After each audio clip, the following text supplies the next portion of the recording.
చంపటం, లేకపోతే ఆమె అదే బంధించి కొడితే పిల్లి కూడా పులి అవుతుందని ఆమె అతన్ని చంపటం, ఆవిడ దానికి జైలుకి వెళ్ళిపోతే పిల్లలు అన్యాయం అయిపోతాం, లేదా ఆవిడ మానసికంగా సిగ్గుపడిచి ఎందుకు ఇది అని ఆ పిల్లల్ని చంపటం, లేకుంటే ఆవిడ చంపితే పిల్లలు అనాథలు అయిపోవటం చాలా జరుగుతుంది.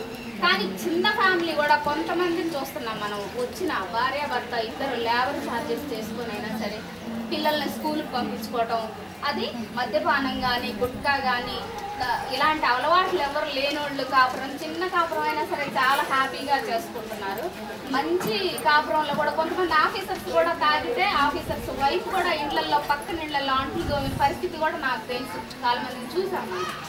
అలాంటివి కాకుండా మనం ఈరోజు మనం ఒక ఇంట్లో ఉంటే అరే ఇప్పుడు మనం ఇంట్లో మనం ఎలాంటి బాధ పడుతున్నా కానీ చాలా వరకు చంద్రకళ వాళ్ళ ఆయన అంతకుముందు ఆమె ఎన్ని రోజులు ఇంట్లో ఉండి మానసికంగా ఆయన ఎక్కడ పడితే అక్కడ పడిపోయేవాడు. పాపం ఆటో వేసుకుని తీసుకొచ్చుకునేది, తెచ్చింది కూడా కాక ఆయన గొడ్డలు తీసుకొని ఎంపడి పడదాం, కొడవలు తీసుకొని ఎంపడి పడదాం. పాపం ఆమె నాకు ఎవరు లేరు, తల్లిదండ్రులు చెప్పుకుంటే చిన్నతనం, ఎందుకు పెళ్లి చేసాక అన్నదమ్ముల్లో వదినల్లో చిన్నతనం నాంబలే ఫీల్ అయ్యేది.